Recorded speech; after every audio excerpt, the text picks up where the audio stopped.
சேனலுக்கு நியூ விசிட்டரா இருந்தா சப்ஸ்கிரைப் பண்ணுங்க. அங்க இருக்கக்கூடிய பெல் ஐகானையும் பிரஸ் பண்ணுங்க. லைக் பண்ணுங்க, ஷேர் பண்ணுங்க, கமெண்ட் பண்ணுங்க.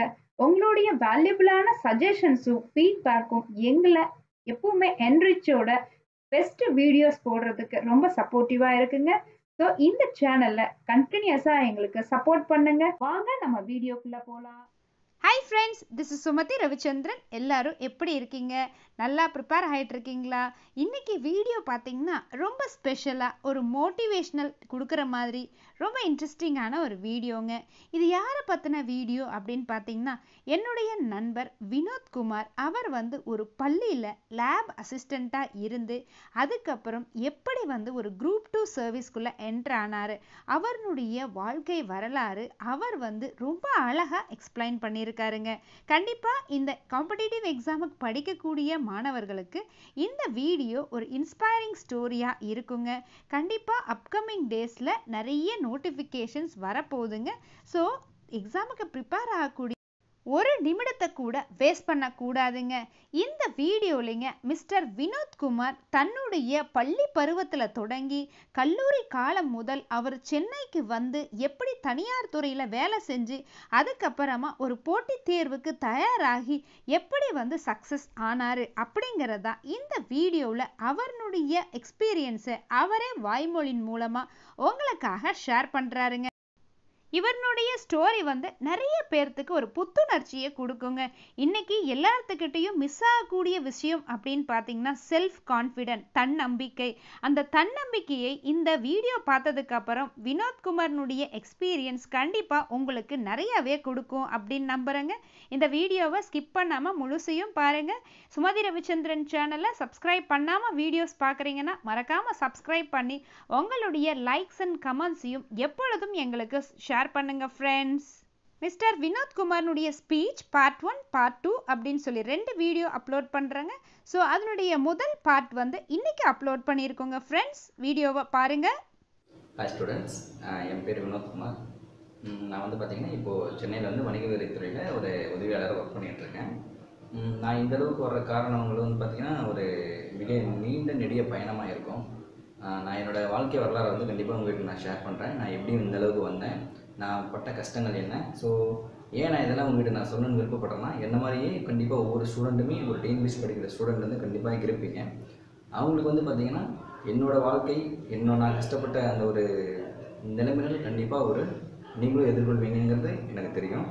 அதனால் என்னோடய ஒரு எக்ஸ்பீரியன்ஸும் உங்கள்கிட்ட நான் ஷேர் பண்ண போகிறேன். இப்போது நான் படித்தது, நான் பிறந்து வளர்ந்தது எல்லாமே ஒரு கிராமம், அது ஒரு டவுன் பஞ்சாயத்து, சரிங்களா. எனக்கு ஓரளவுக்கு பேசிக்கான ஒரு அடிப்படை வசதிகள் எல்லாமே அங்கே எனக்கு கிடைச்சிது. ஆனால் இன்னும் சில கிராம பஞ்சாயத்துகள் பார்த்திங்கன்னா அங்கே படிக்கக்கூடிய ஸ்டூடெண்ட்ஸ்க்கு எந்த ஒரு அடிப்படை வசதிகளுமே இருந்தாலும் அந்தளவுக்கு அவங்க ஒரு பயன்படுத்த முடியாத நிலைமையில் தான் இருக்குது. அங்கே இருக்கிற மக்கள், அங்கே இருக்கிற ஒரு ஸ்டூடெண்ட்ஸ் எப்படி ஒரு படித்து ஒரு நல்ல நிலைமைக்கு போயிட்டு நம்மளுடைய அந்த ஒரு சமூகத்தை எப்படி உயர்த்தணும். நம்ம நீங்கள் படித்து ஒரு வேலைக்கு போனால் மட்டும்தான் உங்களை சார்ந்தவங்க, உங்களுக்கு சுற்றி இருக்கிறவங்களை நீங்கள் நல்லபடியாக பார்த்துக்க முடியும். நம்ம ஒரு நல்ல ஒரு டெவலப்மெண்ட்டை நம்ம ரீச் பண்ண முடியும். ஸோ அதுக்கு என்னென்ன வழிமுறைங்கிறத இப்போ நான் உங்கள்கிட்ட ஷேர் பண்ண போகிறேன். நான் பார்த்திங்கன்னா 2013 பார்த்திங்கன்னா காலேஜை விட்டு நான் வெளியில் வந்தேன். இன்ஜினியரிங் கிராஜுவேட் தான், எல்லாருமே சொல்கிற மாதிரி நானும் ஒரு இன்ஜினியரிங் கிராஜுவேட் தான். எனக்கும் அப்போ வேலை இல்லை. நான் கல்லூரிகளில் நிறைய அரியர்ஸ் வச்சேன். ஸோ 14 அரியர் நான் வச்சு நான் காலேஜ் விட்டு வெளியில் வரப்போ ஒரு அரியர் கூட இல்லை. எல்லோரும் மாதிரி நானும் நார்மலாக டிகிரி சர்டிஃபிகேட் வாங்கிட்டேன். வாங்கி என்ன பண்ணேன், வாங்கி எனக்கு அப்போ வீட்டில் தான் இருந்தேன், சும்மா தான் இருந்தேன். வீட்டில் அப்பா சொன்னாங்க, தம்பி காலேஜ் முடிச்சிட்டேன், ஏதோ வேலைக்கு போகலாமேப்பா அப்படின்னு சொல்லி என்னை பல வாட்டி கேட்டிருக்காங்க. நான் சரிப்பா, நம்ம எலக்ட்ரிக்கல் படிச்சிருக்கோம், எலக்ட்ரிக்கல் சம்மந்தமாக வேலைக்கு போனதப்போ நமக்கு மிகப்பெரிய ஒரு லைஃப் இருக்குது அப்படின்னு மாதிரி நான் அப்பா கிட்ட எவ்வளோ டிஸ்கஸ் பண்ணி ஷேர் பண்ணி என்னோடய இதெல்லாம் சொன்னேன். அவர் ஒரு சில நேரங்களில் ஓகேப்பா, சரி ஓகே, நீ எலக்ட்ரிக்கல் படிச்சிருக்க, நீ அந்த ஃபீல்ட்லேயே நீ போ அப்படின்னு மாதிரி எனக்கு ஒரு நம்பிக்கையை கொடுத்தாரு. அதுக்கப்புறம் பார்த்திங்கன்னா எனக்கும் வீட்டில் ரொம்ப கஷ்டம். எனக்கு அந்த டிஎன்பிஎஸ்னால் என்னன்னே தெரியல, நான் எப்படி ப்ரிப்பேர் பண்ணுறது, என்ன பண்ணுறது. எனக்கு டிஎன்பிஎஸ்சி சம்மந்தமாக ஒரு ஐடியாவே கிடையாது. என்னோட ஒரு நோக்கம் என்னவாக இருந்ததுன்னா, நம்ம ஒரு எலக்ட்ரிக்கல் படிச்சிட்டோம், அதனால் எலக்ட்ரிக்கல் ஃபீல்டில் தான் நம்ம போகணும் அப்படிங்கிற மாதிரி நான் இருந்தேன். அதுக்கு ஒரு முதல் படியாக எப்போன்னா, எங்கள் ஊருக்கு பக்கத்தில் பார்த்திங்கன்னா ஒரு 5 கிலோமீட்டர் தள்ளி அக்னி ஸ்டீல்ஸ்னு ஒரு கம்பெனி இருக்குது, எலக்ட்ரிக்கல் கம்பெனி. ஒரு ரெஃபரன்ஸ் மூலமாக, அதாவது ஒரு ரெஃபரன்ஸ் மூலமாக அந்த கம்பெனிக்கு நான் ஜாயின் பண்ணேன். எப்போன்னா 2013 மேலே பாஸ்ட் அவுட் காலேஜ் விட்டு வெளியில் வரேன். 2013 நவம்பரில் எண்டில் வந்து அந்த கம்பெனியில் ஜாயின் பண்ணுறேன். 40 நாள் தான் வேலை செஞ்சேன். நீங்கள் நம்ப மாட்டீங்க, 40 நாள் தான் வேலை செஞ்சேன். அப்போது வந்து சாதாரணமாக ஒரு ஐடிஐ படித்து வேலை செய்கிற ஸ்டூடெண்ட், ஐடிஐ படிச்சுட்டு வேலை பார்க்குறவங்க வேலையை தான் ஒரு இன்ஜினியரிங் கிராஜுவேட்டாக அந்த இடத்துல நான் வேலை செஞ்சேன். எனக்கு அப்போ வந்து 5500 சம்பளம் கொடுத்தாங்க. அதுக்கப்புறம் என்னடா இது இப்படி போய்கிட்டே இருந்தால் நம்ம என்ன பண்ணுறது அப்படிங்கிற மாதிரி ஒரு யோசனை தோணுச்சு. மறுபடியும் சென்னை வந்தேன். சென்னையிலையும் அதே ஒரு மைண்ட் செட்டில் தான் வந்தேன். எலக்ட்ரிக்கல் தான் படிச்சிருக்கோம், எலக்ட்ரிக்கல் ஃபீல்டில் தான் நம்ம போகணும் அப்படிங்கிற மாதிரி ஒரு எண்ணங்கள் இருந்துச்சு. அதன்படி வந்து பார்த்திங்கன்னா நான் ஒரு பிப்ரவரி 2014 ஒரு ப்ரைவேட் கம்பெனியில் ஜாயின் பண்ணேன். அப்போது எனக்கு சம்பளம் 6500 கொடுத்தாங்க. அப்போ என்ன ஆச்சுன்னா ஒரு 1 இயர்ஸாக வந்து அதில் சும்மா ஆஃபீஸ் போவேன். சும்மா அந்த எலக்ட்ரிக்கல் பொறுத்த வரைக்கும் அந்த கண்ட்ரோல் சிஸ்டம் மாதிரி இருக்கும். ஜஸ்ட் அந்த வேலை தான் அப்போ கிடச்சிது எனக்கு. என்னோடய முயற்சிகள் வந்து அப்போது எல்லாம் கூட இருந்திருக்கலாம், அது என்னோடய ஒரு ரீசனாகவும் இருந்திருக்கலாம், அந்த மாதிரி இருந்துச்சு. ஸோ அப்போ வந்து நான் வந்து ஒரு இந்த மாதிரி எலக்ட்ரிக்கல் கம்பெனியில் வந்து ஒர்க் பண்ணிகிட்ருக்கேன். 2014 வந்து ஜாயின் பண்ணி ஒர்க் பண்ணிகிட்ருக்கேன்.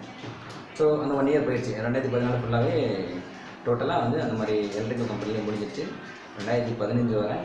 2015 வந்து எங்கள் அந்த எலக்ட்ரிக்கல் கம்பெனியில் ஒர்க் பண்ணுற ஒரு சார் சொன்னார், தம்பி ஏப்பா இதில் வந்து ஒரு இன்ஜினியரிங் கிராஜுவேட் முடிச்சுட்டு இங்கே வந்து இந்த மாதிரி ஆன் ஆஃப் பண்ணிக்கிட்டு இருக்கியே, வேறு எக்ஸாம்ஸுக்கு ப்ரிப்பேர் பண்ணலாமே அப்படின்னு மாதிரி ஒரு ஐடியா கொடுத்தாங்க. நான் அப்போ வந்து மே மாதம் 2015 லேப் அசிஸ்டன்ட்னு ஒரு எக்ஸாம் வந்துச்சு. அந்த எக்ஸாம் வர்றதுக்கு முன்னாடி ஒரு மாதத்துக்கு முன்னாடி வந்து நான் அப்ளிகேஷன் வாங்கி நான் போட்டேன். என்ன நீங்கள் நம்ப மாட்டீங்க, ஒரே மாதம் தான் அதுக்கு ப்ரிப்பேர் பண்ணேன். ஏன்னா அப்போ வந்து வெறும் பியூர் சயின்ஸ் மட்டும்தான் அதுக்கு வந்து கேட்டாங்க. அது வந்து பார்த்தீங்கன்னா அப்போ நான் இன்ஸ்டியூட் எதுவும் போகவே இல்லை. அப்போ வந்து ஓனாக தான் நான் படித்து மே 31 நினைக்கிறேன், 2015 மே 31 வந்து நான் லேப் அசிஸ்டன்ட் அந்த எக்ஸாம்ஸ் வந்து கொடுத்தேன்.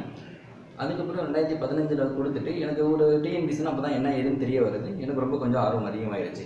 சரி இனிமேல் வந்து ப்ரைவேட்டில் நம்ம வந்து வேலைக்காக மாட்டோம், நம்ம எலக்ட்ரிக்கல் ஃபீல்டும் கொஞ்சம் சரி நமக்கு சரியில்லை, அதனால் வந்து நம்ம டிஎன்பிசி படிக்கலாம்னு சொல்லிட்டு தான் படிக்க ஆரம்பித்தோம். ஃபஸ்ட்டு ஒரு ஸ்டூடெண்ட், ஒரு கிராஜுவேட் ஸ்டூடெண்ட்ஸ் வந்து பார்த்திங்கன்னா என்ன யோசிப்பாங்கன்னா, நம்ம படித்தது 4 வருஷம் கஷ்டப்பட்டு இன்ஜினியரிங் மனப்பாடம் பண்ணி புரியாமல் லாங்குவேஜ் தெரியாமல் ரொம்ப கஷ்டப்பட்டிருக்கோம். அது என்ன ஏது அந்த யூனிட் டெஸ்ட்டுக்கு படிக்கிறது, அதே மாதிரி நீங்கள் செமஸ்டரில் ஒவ்வொரு டைம் பாஸ் பண்ணி மனப்பாடம் பண்ணி எழுதுறதெல்லாம் ரொம்ப கஷ்டமாக இருந்திருக்கும். ஒரு பிடிக்காமல் அரியர் வச்சு தான் வந்து அந்த ஒரு இன்ஜினியரிங்குங்கிற ஒரு ஃபீல்டில் கடந்து வந்திருப்போம்.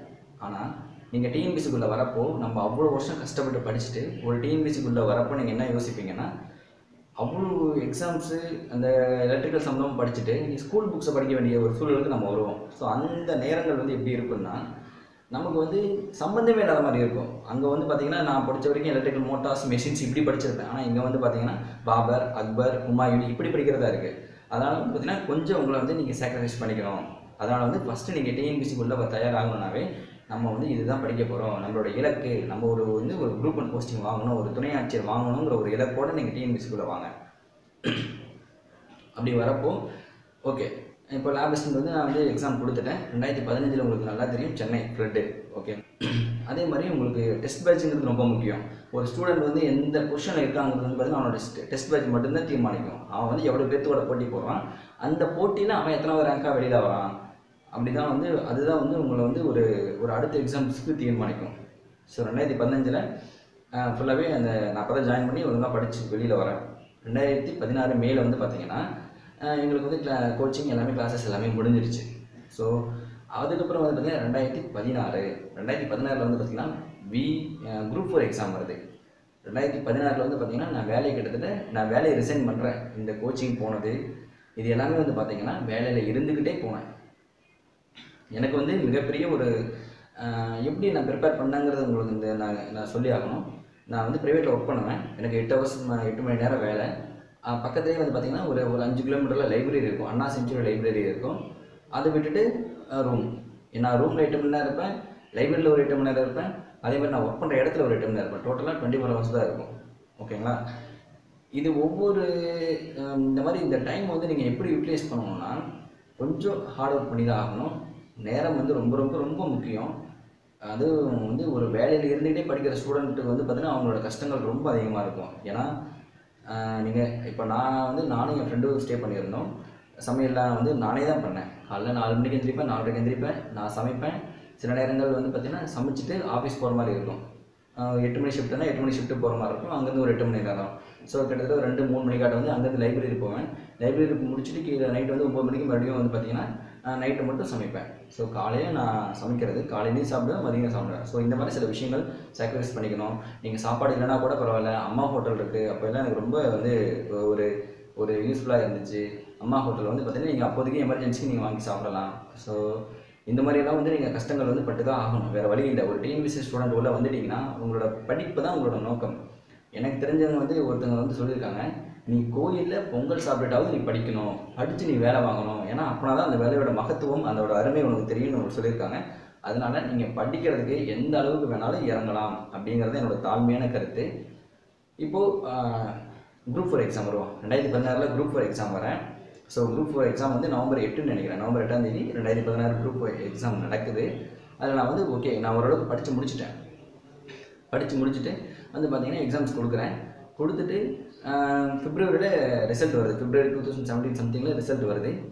நீங்கள் நம்ப மாட்டீங்க, 180 கேள்விகள் போட்டேன். 180 கேள்வி ப்ளஸ் 182 வினாத்தாள்கள் வந்து விடைகள் வந்து நான் சரியாக வந்து கொடுத்துருந்தேன். அப்படி இருந்தும் எனக்கு குரூப் 4 போஸ்டிங் கிடைக்கல. ஸோ 183க்கு தான் கிடைச்சிருந்தது. அப்போது நான் ரொம்ப கஷ்டப்பட்டுட்டேன். ஏன்னா ஒரு ஒரு ஒரு ஒரு பக்கம் வந்து பார்த்தீங்கன்னா நான் வேலையை ரிசைன் பண்ணிட்டேன். அக்டோபரில் வேலையை ரிசைன் பண்ணிட்டேன். ஓகேங்களா, நவம்பரில் எக்ஸாம்ஸ் கொடுக்குறேன் குரூப் 4. ரிசல்ட் வந்து பார்த்தீங்கன்னா பிப்ரவரி 2017 வருது. என்கிட்ட எந்த வேலையுமே கிடையாது. நான் சென்னையில் இருக்கேன். ஏன்னா நான் வந்து பார்த்தீங்கன்னா பழைய வேலையில் ரிசைன் பண்ணிட்டேன். அதோட பிஎஃப் வச்சுக்கிட்டு நான் வந்து இங்கே ஒரு 3-4 மாதம் வந்து என்னோட லைஃப் வந்து ரன் பண்ணிக்கிட்டு இருக்கேன். ஓகேங்களா, அதுக்கப்புறம் ரிசல்ட் வருது. எனக்கு வந்து பார்த்திங்கன்னா வேலை கிடைக்கல. சரிங்களா, எனக்கு அந்த டைமில் நான் எழுதினேன் 2015 எழுதினேன். அந்த லேப் அசிஸ்டண்ட்டுன்னு ஒரு போஸ்டிங் எழுதுன்னு சொன்னேன் பார்த்தீங்களா, அந்த போஸ்டிங் வந்து பார்த்திங்கன்னா 2017 வந்து அந்த கோர்ட் கேஸ்லாம் சம்திங் போச்சு. கோர்ட்டு கேஸ்லாம் ஆர்டர் பண்ணி முடிஞ்சு எனக்கு ஏப்ரல் 2017 28 வந்து நான் லேப் அசிஸ்டண்ட்டாக வந்து நான் சென்னையில் இருக்கிற கவர்மெண்ட் ஸ்கூலில் ஜாயின் பண்ணுறேன். ஓகேங்களா, கடவுள் இருக்கா, கடவுள்னு சொல்ல வேணாம். ஓகே, 2017 வந்து நான் ஜாயின் பண்ணுறேன். ஓகேங்களா, இது வந்து எனக்கு ஒரு பெரிய வந்து ஒரு மிகப்பெரிய ஒரு பூஸ்ட், ஒரு நம்பிக்கையை கொடுத்தது. கண்டிப்பாக வந்து பார்த்திங்கன்னா நம்மளோட முதல் எக்ஸாம் நல்லா கொடுத்துருக்கோம். நல்லா கொடுத்து கண்டிப்பாக நம்ம போஸ்டிங் வாங்கியிருக்கோம். ஸோ நம்ம மேலும் படிக்கக்கூடிய நமக்கு திறமை இருக்குது அப்படிங்கிற மாதிரி எனக்கு ஒரு மிகப்பெரிய நம்பிக்கையை வந்து கண்டிப்பாக அந்த ஒரு லேப் அசிஸ்டண்ட்டுங்கிற ஒரு போஸ்டிங் கொடுத்துச்சு. சரிங்களா, அதுக்கப்புறம் நான் ஸ்கூலில் ஜாயின் பண்ணி ஸ்கூல் ஒன்றும் பிரச்சனை இல்லை. ஏன்னா நம்ம வந்து ஆல்ரெடி ஒரு கையில் ஒரு கவர்மெண்ட் ஜாப் வச்சுருக்கோம். சரிங்களா, கையில் ஒரு கவர்மெண்ட் ஜாப் வச்சுருக்கோம். அதனால் மேற்கொண்டு நம்ம நல்லா படிக்கலாம்னு சொல்லிட்டு நல்லா படித்தேன். அப்போ வந்து அதே டைமில் 2017 வந்து பார்த்திங்கன்னா குரூப் 1 எக்ஸாம்ஸ் வந்து நான் எழுதியிருந்தேன். ஒரு மார்ச் சம்திங், பிப்ரவரி மார்ச் எழுதியிருந்தேன். அப்போ ரிசல்ட் வந்துருச்சு. ரிசல்ட் வந்த உடனே வந்து பார்த்திங்கன்னா குரூப் 1 ப்ரிலிம்ஸ் கிளியர். ரொம்ப சந்தோஷம். ஓகேவா, எனக்கு ரொம்ப சந்தோஷமாயிடுச்சு. ஏன்னா ஃபஸ்ட்டு நம்ம மெயின்ஸ் கொடுக்க போகிறோம் அப்படின்னு. அதே டைமில் கவர்மெண்ட் அனௌன்ஸ் பண்ணுறாங்க, உங்களுக்கு ஆகஸ்ட் 2017 குரூப் 2A நான் இன்டர்வியூ போஸ்டிங் கால்ஃபர் பண்ணுறாங்க அப்படிங்கிற மாதிரி ஒரு அனௌன்ஸ்மெண்ட் வருது. ஒரு பக்கம் வந்து பார்த்திங்கன்னா குரூப் 1 மெயின்ஸ் எழுதணும், இன்னொரு பக்கம் வந்து பார்த்திங்கன்னா குரூப் 2A நான் இன்டர்வியூ, ஒரே ஒரு எக்ஸாம்ஸ். சரிங்களா, இதை கிளியர் பண்ணால் உங்களுக்கு போஸ்டிங். ரெண்டையுமே தராசில் வச்சு பார்க்குற மாதிரி ஒரு எடை போட்டேன். எது நம்ம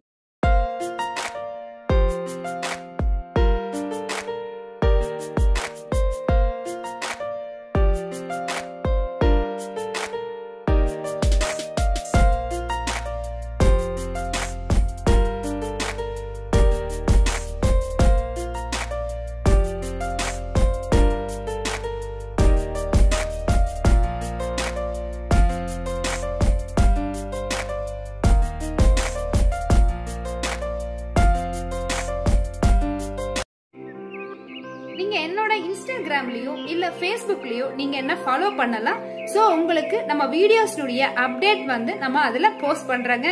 சோ இந்த மாதிரி ஒரு சிறப்பான வீடியோவோட மறுபடியும் நான் சந்திக்கிறேங்க. தேங்க்ஸ் ஃபார் வாட்சிங். See you in the next வீடியோங்க.